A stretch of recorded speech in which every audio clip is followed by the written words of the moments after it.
Okay, so today we continue with our class Kitzur Shulchan Aruch. Okay. So we start with Sefer Chofetz Chaim. And the big topic is listening to Lashon Hara. Today's topic, the speaker's accomplice. Speaker's is accomplice. In addition to violation the prohibition against the listening to Lashon Hara, every listener of Lashon Hara is in effect making it possible for the speaker to relate the forbidden words, and therefore the accomplice to the sin. So basically what it says here, right? So somebody wants to say some secrets, whatever that I don't need to know. So if I would stop and listen to him, so I accomplice to his crime. Why? Because if I would not listen, if I say I don't want to hear this, so he would just stop talking. But because I'm trying to be polite, and it encourages him to continue with his Lashon Hara. In the case of the lone listener, the prohibition before the blind person do not place a stumbling. Vayikra 19:14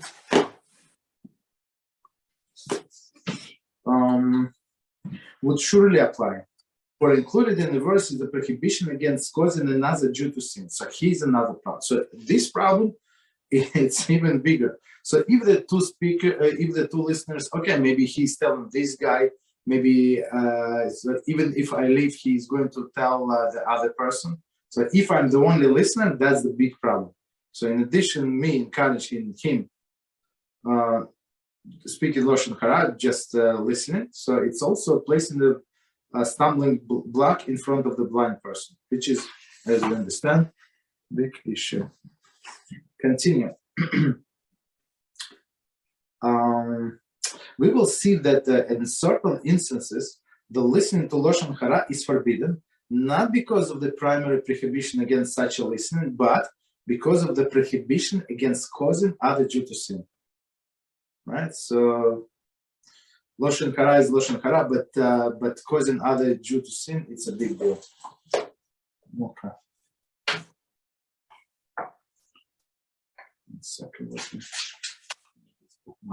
All right.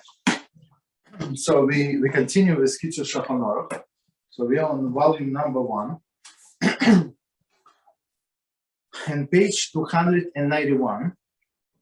And our topic is the laws of the Mourners Kaddish. It's Siman 26, and we're going to see number 9. Okay, number 9. A mourner within the Shloshim, who is a guest. So just to remind us, just to give the summary. So when somebody is passing away, right? One of the close relatives, right? There are 7 close relatives for which one is supposed to mourn, right? Is supposed to say Kaddish. Now, I mean men, the grown-up men, and in some cases, as we said last time or the time before that, even a minor can say the Kaddish, right? So, and there are 3 stages in the morning. First stage is the most severe one, 7 days. Next stage is there are some restrictions, some leniencies, right? More lenient than, let's say, than the 7 days. It's a 30 days period. In the next stage is a 1 year period. 1 year, it's only for parents, children to parents. Others is only like 30 days or so. No, not also 30 days. So now we say that during this period, these people have to say Kaddish, right? And in olden days, it's not like today, but in olden days, only one person was supposed to say Kaddish. So it would not be a mess. So in a big shul, when all the people started saying Kaddishes, and sometimes they have no manners and they say very fast, very loud, and other people cannot keep up with them, and they try and they. stumble, and basically it's a mess. So this was actually good practice when only one person was saying, but there are reasons why they allowed multiple people to say today, right? I think they encourage people to come to the show, otherwise they would never come. So now at least they would come. I don't know when the Yahrtzeit, meaning the anniversary of the death, at least one time, 2 times for all of his relatives. So at least something. Okay. So continue with Siman number 9. So it says the mourner within Shiloshim. Shiloshim, we said 30 days. Who is the guest? So it's not his shul. So whoever is the resident has precedence, as we said last time. And the residents within a year of the mourning have equal entitlements to recite Kaddish. So now we say that those 2 people are on equal stands, right? So one, Shiloshim, as we said, is more is more important on one hand, but he's a guest, and this person is in the first year. Within a year, meaning it's after the 30 days. So they are on the same level. Okay. So continue, number 10.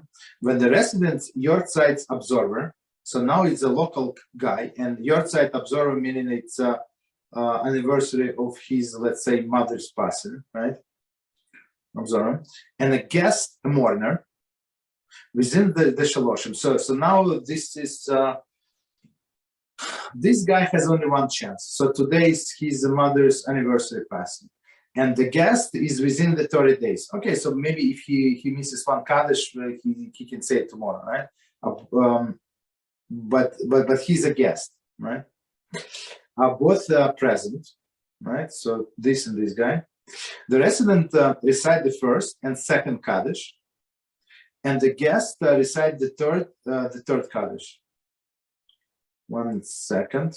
The resident recite the first and second Kaddish. So the first Kaddish is Derabanan, right? Kaddish Derabanan, and then regular Kaddish.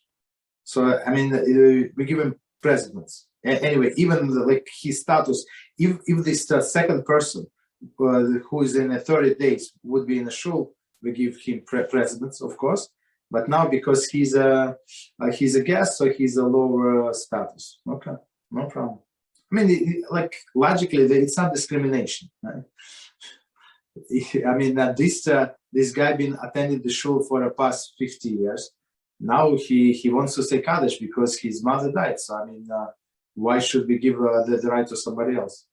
Just makes sense. He's been supporting shul for past 50 years. Okay. Continue, number 11. A guest who is within the year of mourning. So now guest, it's the lowest, as we say, right? Years of mourning. Recites one Kaddish among the resident mourner, who is also within the year of the mourning. Okay, so let's read the commentary and explain. Sibir Halacha, who writes that wherever a guest is entitled to recite Kaddish and lead the congregation in prayer once every 30 days. So one more time, the guest is entitled to recite Kaddish. So since he's just was a wide guest within the year of the morning. So the guest of the year of the morning. So we give him opportunity to say one Kaddish. Okay, that's. If there is no other local people who can push him like push his right off, right? Push off his right, right? That's also possible, right? So we give him one Kaddish, and he can lead the congregation 130 days. So basically, we say meaning what that we have other people who also want to lead the congregation, lead the congregation. Okay, continue. Number 12. Kitzur now discusses the parameters of who is considered Toshav, a resident, and who is considered the Oreach, a guest. So let's see, who is a guest, who is a resident.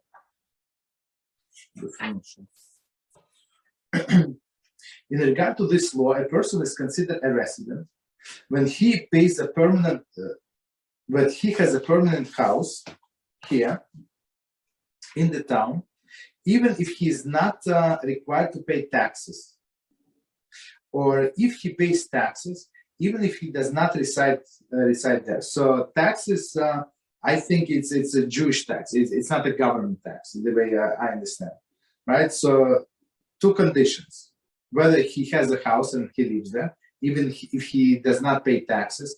So there's some exclusions. Some people do not pay taxes. I mean, if he's a Torah scholar, so I don't think he pays taxes, right? Or he pays taxes, but he does not live there. I mean, maybe it's like his second house. However, somebody who comes here from another locale, right? From another locale, to recite Kaddish for his father or mother, who resides here in this town, even though the parents, residents of this town, as per the previous guidelines. Nevertheless, since the son does not live or pay taxes there, he is not considered a resident. So it's very interesting. So his parents live in there, but he does not. So he comes there to say Kaddish for his father, let's say. So he does not get any special treatment. Because why? He does not live there, or he does not pay taxes. Okay, let me admit.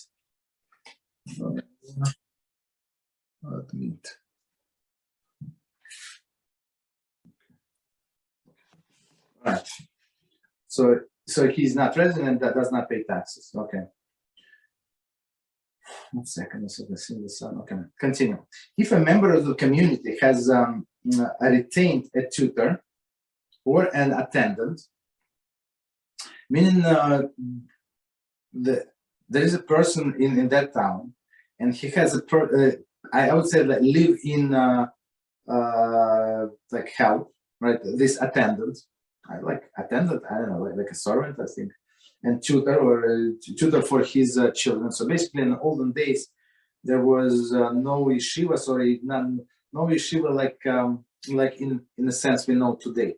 So what people who could afford, they would hire somebody knowledgeable, more or less, right, to teach their children, and this person would live in the house of the host, right? So that's what it is. So I mean, he does not pay taxes. This tutor, let's say, right? And he it's not his permanent dwelling, right? So what do we do? So that's the situation. If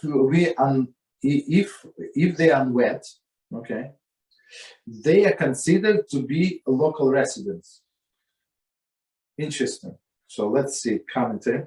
Although the source of the private individual, since there are no other place to call home, they consider residents. So very interesting. So if this guy, let's say, is a single guy, right? So even though he's just a tutor and he does not pay taxes, and I mean he just lives here, not in his parents' house, let's say. Since he's single, so his house is here, right? So we consider him as local resident. So in the contrary, so we can say that if he's married and let's say he went for 6 months away from his house to make this money to tutor somebody else's children, so his house is there, right? Because wife is in Torah calls a house, right? Continue. However, if they have wives in another town, here we go, they consider to be guests. So because his house is there, he is going there. Somebody who is a student at the local yeshiva, and similarly a tutor who is employed by several members of the community, although they may have wives living elsewhere, they are considered residents of the town. Okay, so let's see commentary. Why is that? These persons are not merely passing through town, but they are here for an extended stay, as they are not only in the service of the single individual, they are deemed residents. So basically, this person in olden days, so people would go to yeshiva and stay there in the town for some time. So basically, even if this person is married, the famous example, of course, Rabbi Akiva, right? So he's married, his wife is there, but he is here. But since he's in yeshiva, it's considered to be extended period of time. So he's like local residents, or when somebody is serving several families, this tutor guy. Very interesting. Question? Yes, I have one before continuing. Yes. At one of the last classes about the Kaddish, I think the Kaddish is skipped if no mourners attend the shul. They skip the Kaddish, is that right? Oh, okay, so he's a good question. So the question is, there are different Kaddish. There are Kaddish that it says by the Chazzan, the one who prays, the leader of the congregation. And that's not what we're talking about. That's a separate Kaddish. So we are talking about here the Mourners Kaddish, right? The Rabbanan or the Mourners Kaddish. So the tradition is, so people, they don't want to bring Ayin Haram upon them, like bad eye. So if you don't have anybody that passed away, so why send Kaddish? So people would turn back and look at this guy. Maybe somebody might die. Maybe his mother has for sure, his father died. You understand? Maybe his brother died. Why he sent Kaddish? So that's exactly the reason we're trying to avoid.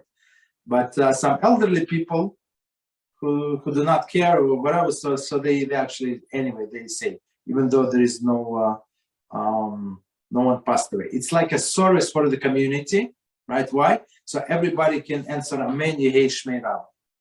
That's the thing. So, but you're right. In most of the shows, I don't want to say. I would say 50-50. In some shows, they say anyway. Somebody would say, like Rabbi would say, like when Rabbi does things, it's different. You understand? So everybody knows that he's saying for community. And usually rabbis would say the Kaddish, Rabbi of the shul would say Kaddish for the people who cannot say themselves. Or for example, a woman lost her husband, so she cannot say the Kaddish. So she would ask Rabbi, pay him money so he can say Kaddish. You understand? But in some shul that I go, there is no Rabbi. Okay, so there is no Rabbi. So I mean, there is no person who would say Kaddish. So there is almost always someone who say, but not always, not in every shul. It is true, yeah, not in every shul. You understand? So for example, if you pray in yeshiva, all of the boys, nobody would say Kaddish. God forbid. That's a bad omen. So he's young fellow, he has parents. Why would he say Kaddish? Like, you normal? You understand? And plus, the parents would protest for sure. So, taking into account this, so how it's in the opposite? How the rest of the members realize that someone has a relative who has passed away? Where do they announce this?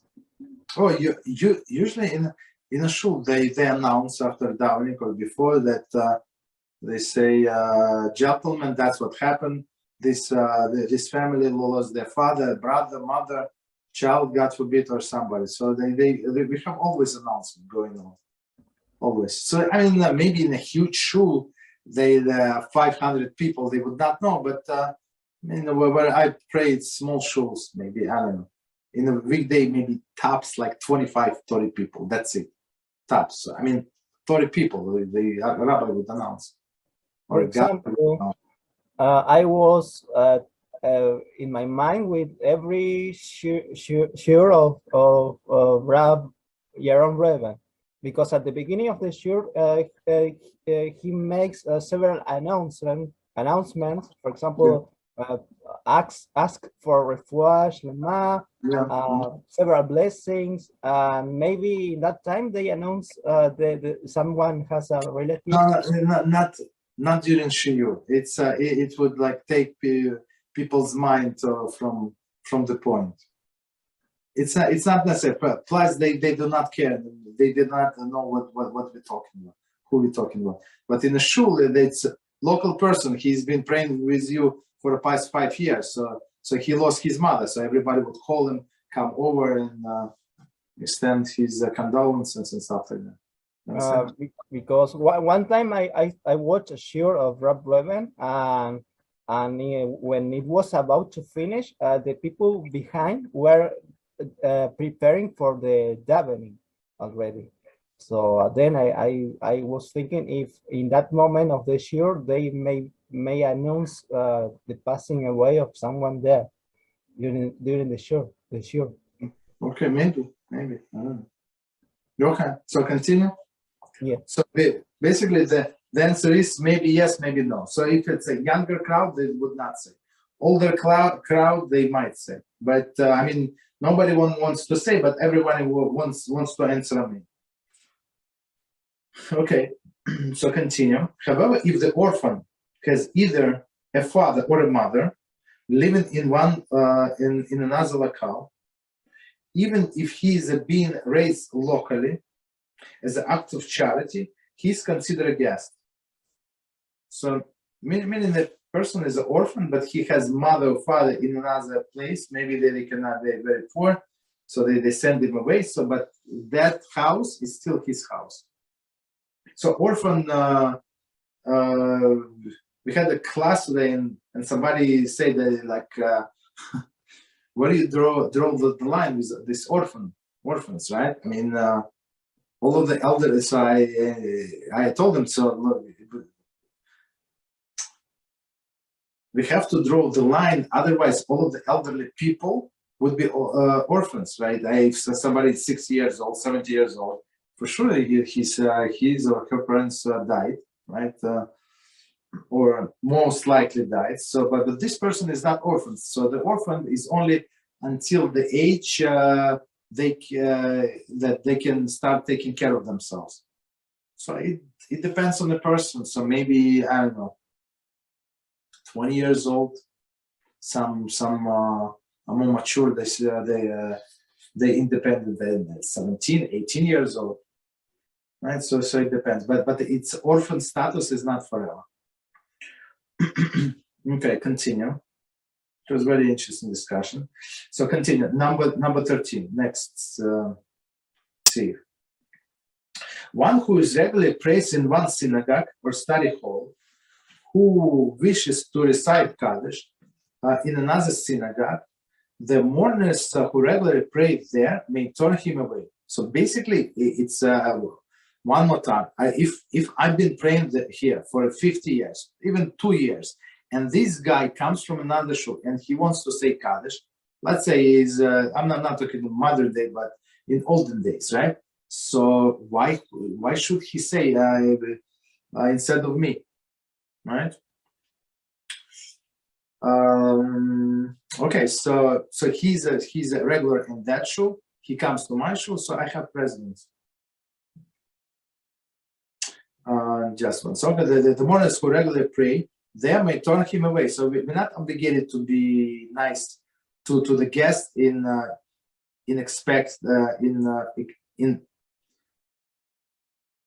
instead of in expense of the resident. We don't do that. Even if he's within the shiva. So this person came from to another not to his local, to another shul, and he's a shiva, meaning 7 days. So we're not obligated to give him Kaddish. Mm-hmm. For his status is less than that of the guest. Okay. For the guest has no other place to pray and recite Kaddish while he does. So it's very interesting explanation. Let's read the commentary. It's amazing explanation. Since he has other options, he may not impose himself on those who regularly pray in a synagogue. It's unbelievable. So they say there are two different scenarios. So this guy, he's from the neighborhood, right? But he usually goes to his shul, and now he decided to go to our shul for whatever reason. Maybe the time of the praying in my shul suits him better. Okay, right? And there's a guest. Guest meaning guest, he's visiting somebody, right? So that's the only place that he knows. Like they told him he's a shul around the corner, so he comes to the shul, he prays in our shul. So we should give him something because that's it. That's the only place. But the guy who came from another shul to my shul, I mean, he can go back to his shul and say Kaddish. Why should we give him the precedence? Interesting. Okay, I mean, very logical explanation, I think. Okay, so let's continue. A mourner who is able and worthy of leading the prayers as a Chazzan should do so. Okay, so let's see two comments. A mourner who is able and worthy. So it number 39. It is if he is unable or to enunciate the words properly, he should not serve as a Chazzan. Moreover, he cannot serve a Chazzan unless he is accepted by the congregation. See the Shulchan Aruch 53:20. So basically, we have to understand what's going on here. In every prayer, we have a leader. So one who leads the congregation, right, and do a repetition of the Shemoneh, if it's Marif or Mincha. No, not Marif. I apologize. Shacharis or Mincha. He does repetition of the Shemoneh, so all other things, right? So there is a proper. So it's only Ashkenazic tradition, right? So it's Ashkenazic tradition. So the person in the first year of the passing of his parents, he should lead the congregation. So, for example, in the shul that I go, there are three or four people like that who lost their two at least I know that they lost their mothers last year, right? So now they split. Even one prayer, actually they can split. For example, morning prayer, you can split between three people. There's no problem whatsoever, right? So all of the three mornings get the piece of the prayer. They can lead the congregation, but again, they have to be like educated enough, know what to read and what not to read, right? And they have to pronounce the words correctly. That's the big problem. That's a big problem. So people, many people who, let's say, taught themselves Hebrew, right, and they never learned with somebody. They never with somebody who knows how to pronounce, and they're nervous. They would mispronounce many words. They skip the ending, put a different ending or different vowels and stuff like that. That's a big issue. So I saw like few people like that. You understand? So it's better. Mishnah Brura says, and Shulchan Aruch says, do not go. If you're nervous, if you're going to mispronounce word, just don't go. You're not obligated to go. I mean, if you can do a good job and sing nicely and lead the congregation, do not skip words, do not skip the ending of the words. So okay, no problem. Yeah, go. But if not, better just stay where you are, right? And plus, the second condition that this person has to be likable by other people. For example, if he borrowed money from 5 people and have not returned for a past, I don't know, basically we know that the guy is a crook. The guy is a crook. He took advantage of different people in the community. So of course we do not want it, right? I don't want this crook to represent me. So this shliach tzibur, this Chazzan, represent the whole community. Me personally, I don't want these people like that to represent me, right? It's like you're a lawyer in a court, right? Not a good idea to pick a lawyer like this. So continue.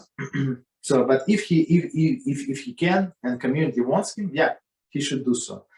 Sephardi tradition, as I know, they're not particular.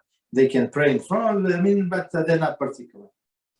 Okay, there is. It's not as strong as Ashkenazi. Ashkenazic, it's very, very, very they're very particular to pray in front. So they would prefer to split the shacharis in 3 parts than just give it to one person. Okay, this is this is of the even greater benefit to the soul of the departed. Then recited the mourner's Kaddish, meaning if the son would pray in as a Chazzan as a leader. As a Kaddish was instituted only for the minors. Very interesting. So this is very strong statement. So a minor cannot lead the congregation. A minor cannot, since he's not obligated in most of the mitzvahs, let's say, right? He's not. So basically, he cannot represent me, right? So I can represent him, but he cannot represent me. But so that's why, as the Kitzur stated, that's why the sages instituted Kaddish. Why? So the minors can say Kaddish. As we said before, there is no problem. Okay, but praying in front, so it's special merits to the souls of the deceased parents or others, let's say, wives, let's say. However, one who is unable to lead the prayers for the entire service should lead the prayers for the closing portion of the shacharis. Okay, Siman 24. Okay, so we're going to get to it, right? From the Esrei and while it's on and then beyond. Okay. So Esrei is as when we learn about Siddur, so it's last block of the shacharis prayer. So that's when they switch, because it's like clearly it's a separate section. It's Psalm 1. Start from 145. Okay. Continue. He who has greater precedence in regard to reciting the Kaddish, such as the mourner within Shiva or the mourner within Shiloshim, is also entitled to the greater precedence in regard to the prayer. There is a servant as a Chazzan. So now we say so until now, until this Siman, right? Until this year, we were discussing only the president saying Kaddish. So now we switch to the presence of praying as a Chazzan in front, like leading the congregation. Of course, they say that these people, the person of the 7 days of mourning, 30 days of mourning, also they have presidents, right? Even higher than people from which is in 1 year, the year mourning. Okay. It is custom that the mourner does not serve as a Chazzan on Shabbos and festivals. 42. Commentary. This includes the mourner who is Shiloshim for immediate family, and the mourner over departed parents for the entire year of the mourning. So, as we said before, for father and mother, we mourn for entire year. For the other relatives, one of the close relatives, so we mourn only 30 days. Right? So why did we say that? 1 second. It is a custom. Okay. So these people, the one who is in 30 days, right, or for his other relatives, and the one who is in a year mourning for father and mother, so they do not serve as a Chazzan on Shabbos and Yom Tov. So on Shabbos and Yom Tov, people sometimes they sing, sometimes they dance, and it's very uplifting davening. So we try, since he's in the morning state, so do not just leave him don't get him too excited, and he would forget that he's supposed to mourn. So we don't so they do not daven basically. So commentary is the Mishnah Brura 581.7 rules that on the days of Halal or Musaf is recited, such as Chol HaMoed Rosh Chodesh. Today is Rosh Chodesh, by the way, and Hanukkah, the mourner should not serve as a Chazzan for those prayers. See Chavar Bir Halacha, Ma'amar Kaddishim, where he rules that a mourner should not serve as a Chazzan at all the days when Tachanun and Lamnatseach are not said. for yet another custom, see Mishnah Dura. So so what do they say here? So for example, today was Rosh Chodesh. So on Rosh Chodesh we add two additional prayers. One is Hallel, so this psukim psalms, right? When we praise HaShem for the great deeds that He does for us, and plus it's mussar, this additional prayer. So this day on Rosh Chodesh we had special sacrifices in the Beis Hamikdash. So here we also bring special sacrifices without words. So we pray in mussar. So it's also very like uplifting prayer. So we say this mourner cannot. Other parts he can pray. There is no problem whatsoever. The first part he can pray. It's almost the same prayer as a weekday. And then he switched. So somebody takes over who is not a mourner. So there are always solutions to the things. So we say about this, but on Shabbos and Yom Tov is different. I mean, all of these prayers are like with a joy. So these people do not pray on these occasions. Continue. However, if even before the becoming the mourner, he would serve as a Chazzan on Shabbos and festivals, he may serve Chazzan even during the time of the mourning. Very interesting. Sharet Teshuvah cited in response to Meir Nesivin, Siman 80. See below. Okay, so let's see the commentary and we're going to explain. There the Kitzur rule that the mourner should not serve a Chazzan or Rosh Hashanah and Yom Kippur. So basically, maybe he's a paid Chazzan. It's possible. That does not say here, but that's what I suspect. So in many shul, not too many. Like I don't know, so many. In some shuls, there are not too many people who can pray in front. They have nice voice. They can know how to read, and stuff like that. Right? Not only read, but nicely read. Right? Nicely, like with all of these pauses when he has to pause, right, and stuff like that. So they would appoint somebody, like a special person who is a Chazzan. So if this person is appointed or he's appointed for Shabbos, so Shabbos is a little different prayers, not a little, different prayers, right? Is a regular daily prayer plus a lot of extra. So not everybody knows this text very good. So on Shabbos and Yom Tov, they could appoint some special person, like a designated person. So the Kitzur says if he's designated, been praying on Shabbos and Yom Tov, so we can allow him. Why? Because it's the way I see it, it's like almost his job, right? So we don't, if we're normal people, we don't get excited on our job unless it is Torah or something like connected with the mitzvahs. But otherwise, that's not normal to be excited about the job. Okay. So continue. Any question on what we said? Yes, about the Chazzan. The Yeah. Chazzan cannot serve if he's a mourner, cannot do the service. That is the issue. Yes. I mean, no. 1 second. Chazzan he's a mourner. We said opposite. So if somebody is a mourner, it's preferable that he serve as a Chazzan, but not on Shabbos or Yom Tov. That's what we said. So the Chazzan has to serve as his job even if he's a mourner. Oh yes, okay. Apologies. Yeah,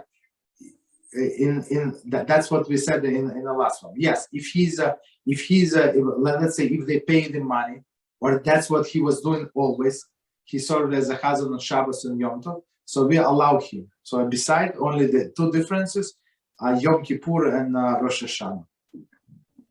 Wasn't also when they were when Tachanun is recited? Oh, well, when Tachanun is recited, there's no problem whatsoever. We said that the exception starts when they might not be allowed when there is no Tachanun. So Okay. sorry, opposite. So Tachanun is like solemn prayer, right?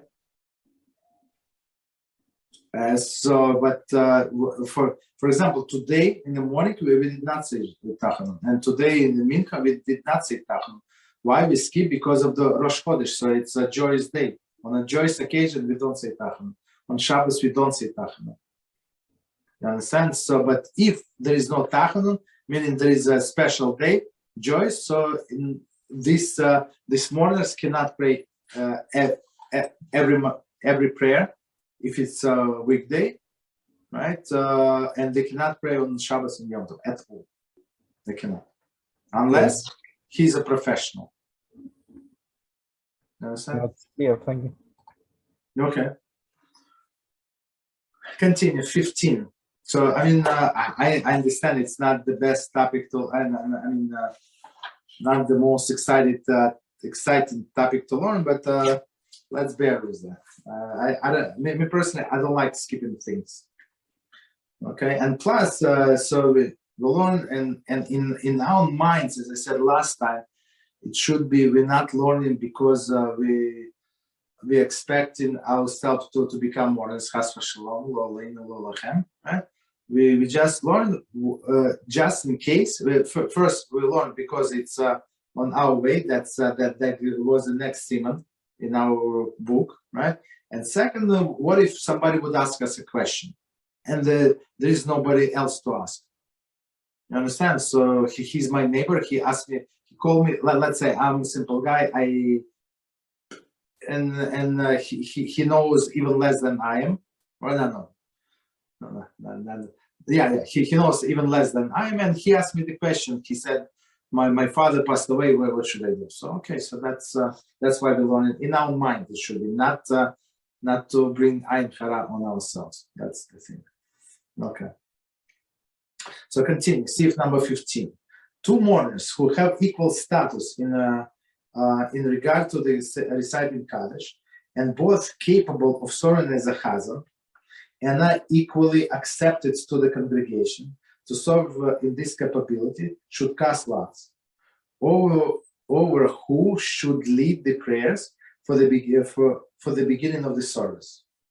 So 45. Let's see the commentary, and we're going to explain. So basically, two people in the first 30 days of the morning. In the big shuls, so as I said, I don't go, the shul is not so big, but in a bigger shul, when they have, 100 members or so, I mean, it's always something going on. I mean,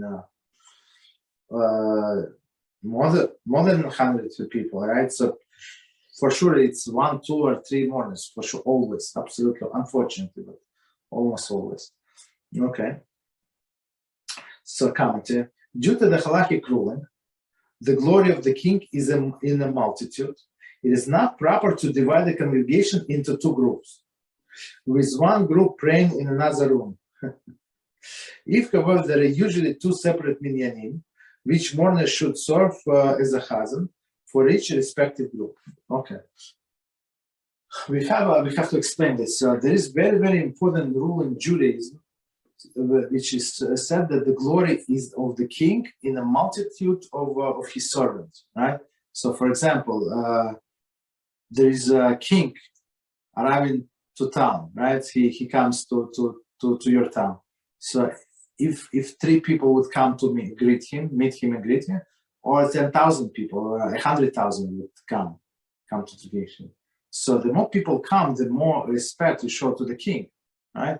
So it says that it's proper to pray. I mean, it's better to pray in a bigger minyan, if it's possible, than in a smaller one. On one hand. On another hand, if they do not behave properly, if they talk during the prayers, don't behave like people walking around, like talk obnoxiously, and they don't turn off their phone. So it's better for you to go in a smaller minyan. That's no question about it. But if it's normal, like a yeshivish style minyan, so that's the proper way to do it, right? So they say that it's not proper to split minyan. So basically, I mean, usually they don't do it, but some people, they're so particular, they want to say Kaddish no matter what, they want to lead the congregation, especially if it's a Yahrtzeit, it's the first Yahrtzeit, and let's say, I don't know how it's possible, everything possible. So two people have a first Yahrtzeit on the same day. Let's say what happened, right? So I mean, this guy wants to lead the congregation. That guy wants to lead the congregation. I'm not talking about the Ashkenazi people, right? So now the problem is that another solution is split the minyan. Let's say there are 50 people. So 10 or 15 goes with one guy, and the rest stays with another guy. So this can lead to one congregation, this can lead to another congregation. So the commentary say, don't do it. Don't do it. But do people always listen to this commentary? No, not always. So they would prefer to split the minyan. In many places, there are separate minyanim, right? So, I mean, sometimes at a different time, but some at the same time. One is in one room of synagogue, another in another room. I mean, it's also possible. A question here. So one second. So let me show you. So if there are two separate, so if there are two separate minyanim, there is no problem whatsoever. Okay, this guy leads this one, this guy leads that one, but to split minyan is not proper. So go ahead, the question. So when you say leading the congregation, does it mean being a Chazzan always? No. I mean, how to say it? Most of the people do not want to lead the congregation because you have to stand all the time, and you have to strain your voice. You have to like sing or speak very loud. You understand? And you have to speak more than other people do. So the leader speaks much more.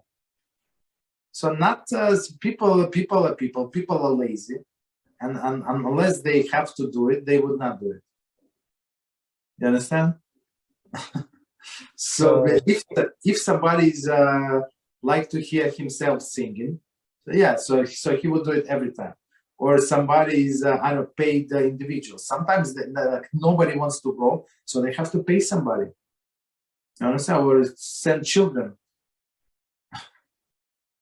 It's not the same to lead a congregation to be a Chazzan? No, it's exactly the same. Oh, okay.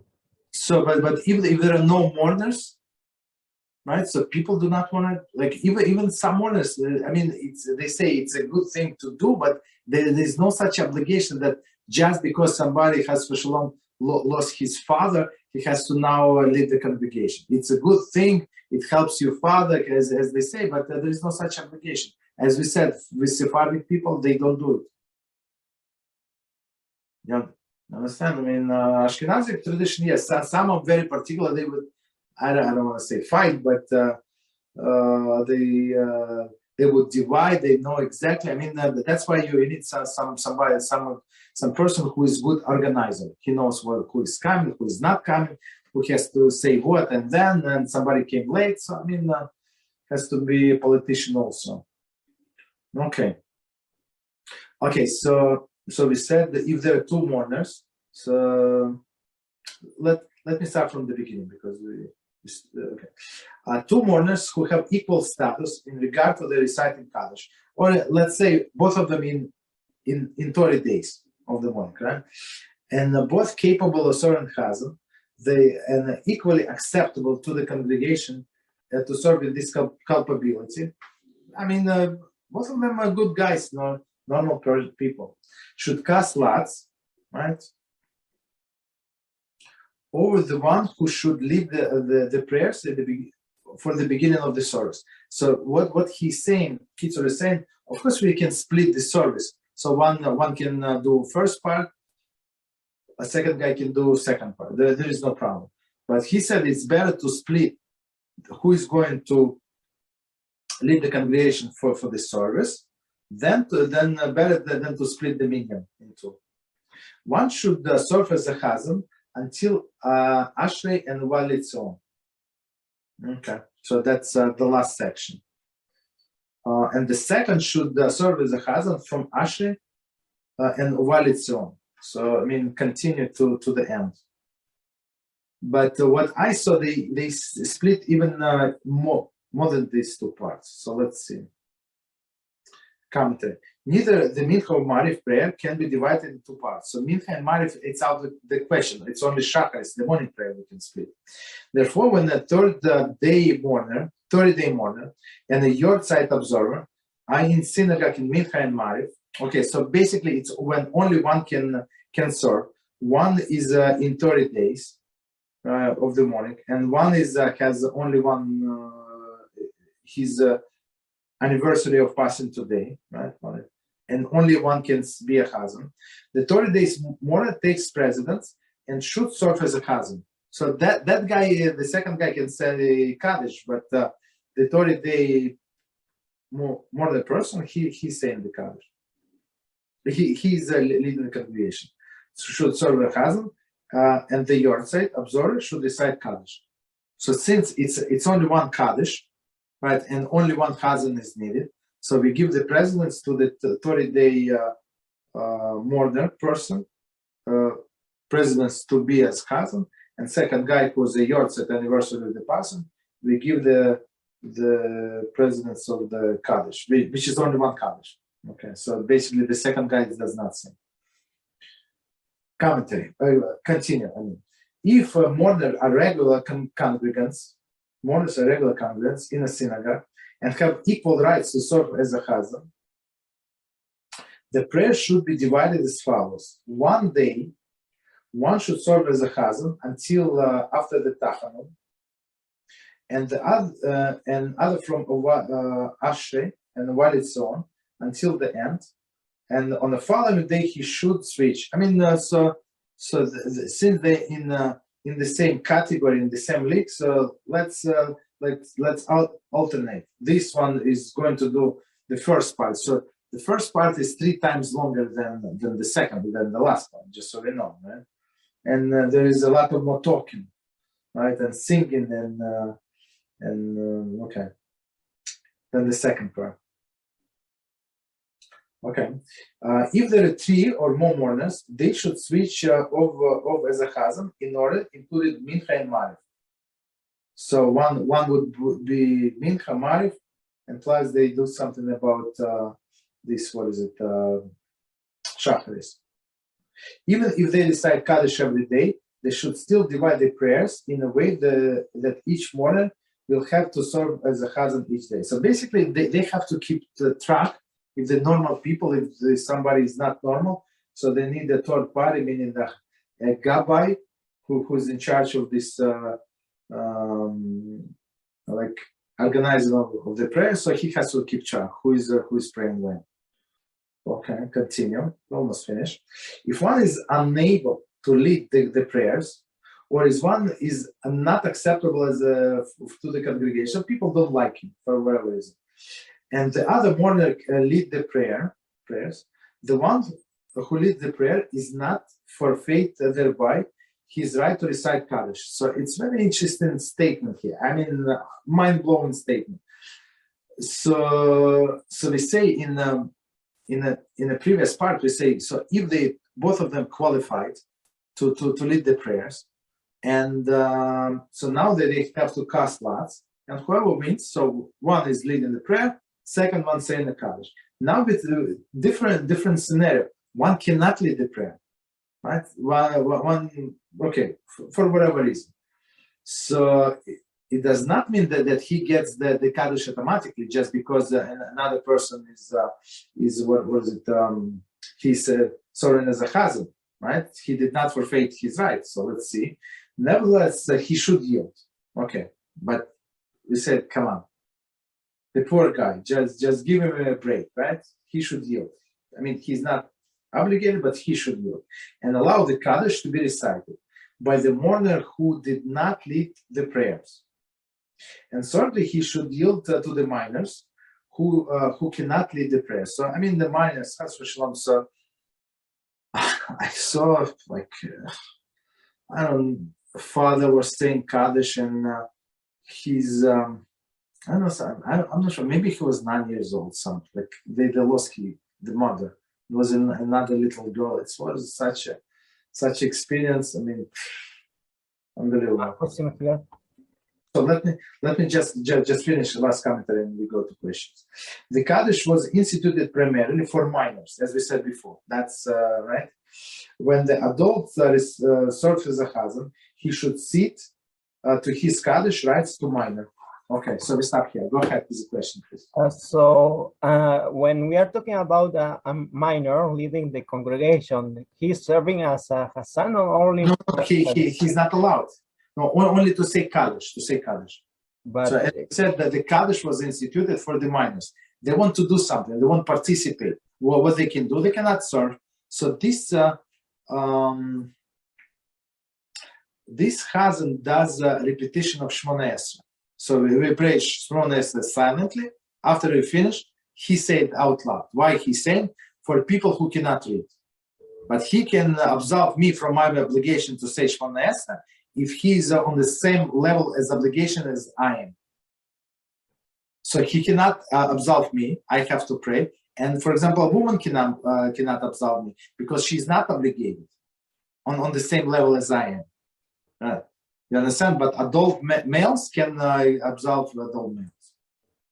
That's the thing. So in conclusion, this minor is allowed to the